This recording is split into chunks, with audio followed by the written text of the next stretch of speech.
everyone's at different levels, everyone's at different ages, everyone's at different seasons in their life. So some might want to preserve capital, right? Which someone like you, probably in the stage of your life, is like, I've got this capital, I've exited, I'm liquid. What do I do with this now, right? I got to get some cash flow out of this, and I got to preserve this and grow it. Whereas, someone like ourselves in the different businesses, we're very bullish on business, and we're still out there buying businesses, creating businesses from scratch in the e-com space.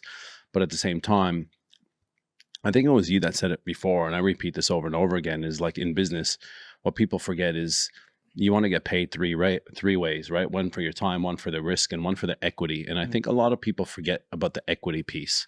And in my opinion, that's one of the most important pieces, right? You can build a business for cash flow, and that's great. But you're going to build something, and you spent all this time, 5, 10, 15, 20 years building something. Then all of a sudden you can't sell it. It's not worth anything. Yeah. Whereas if you go and you put that time and effort, like in Burley Brewing as an example, they're going to be building that. They're going to be building the systems. They're going to be building the processes. And then eventually they're going to get, a big payout, a big check by a company that will come and take them out.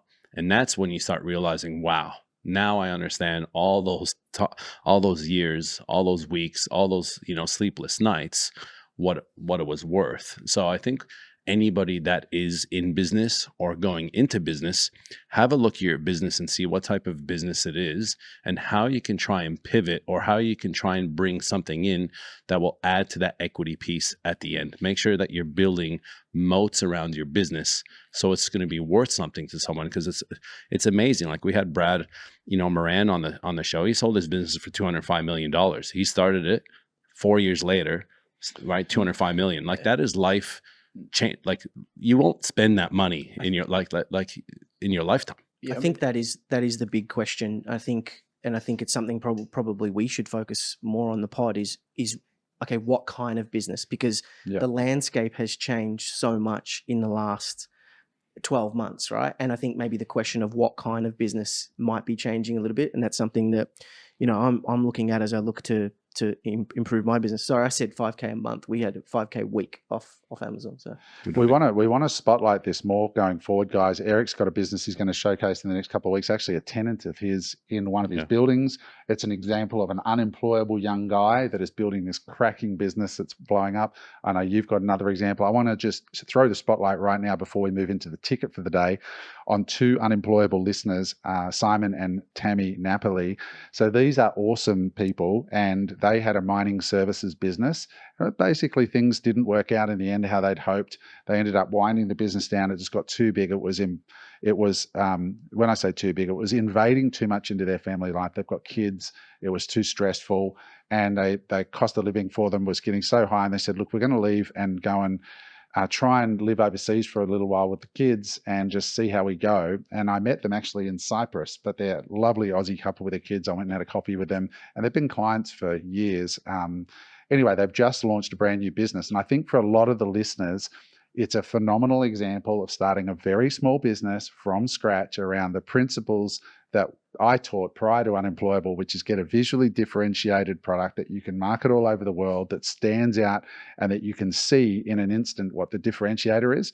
If you want to check it out, guys, go and have a look at what they're doing. It's called Jam Boovy. So JAM, like jam, strawberry jam, and then BUVI, B for Bob, UVI.com. And they are basically selling sonic electric toothbrushes that have light therapy built into them. So the light also kills bacteria in your mouth as you're cleaning. So I wanted to give a little shout out to them, because that is the kind of business for those of you, our pods around relocating over to Bali or going to Cyprus or living in Italy for a couple of years.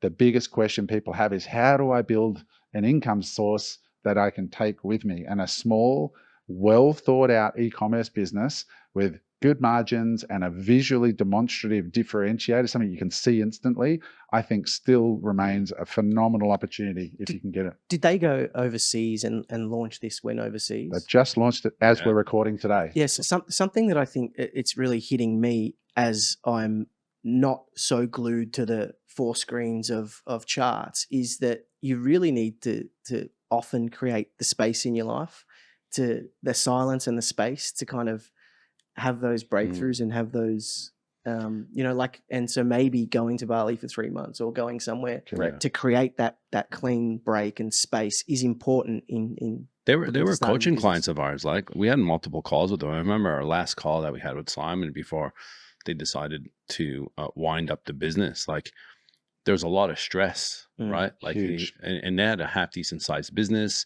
and you know, some things happen and people did the wrong things, and it's an identity though, right? Like, he's a mechanic, he's an industrial mechanic. Like, he's the guy that we went on our bus trip with, and the bus, right, something happened, and the bus broke down. In Bali, right? No, here. Oh, here. Sorry. Yeah, we did a coaching a property tour, and I remember the bus bottoming out on a driveway, and next thing you know, then it just stopped.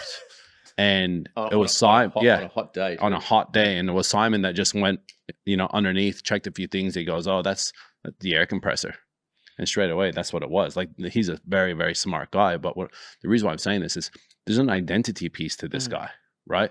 To then go, you know what? No, I'm now going to consolidate. I want to sell all the machinery off and the trucks and the rest of it, and we're going overseas for like, that is a massive decision, right? That is a big life, you know, that is a pivot in their life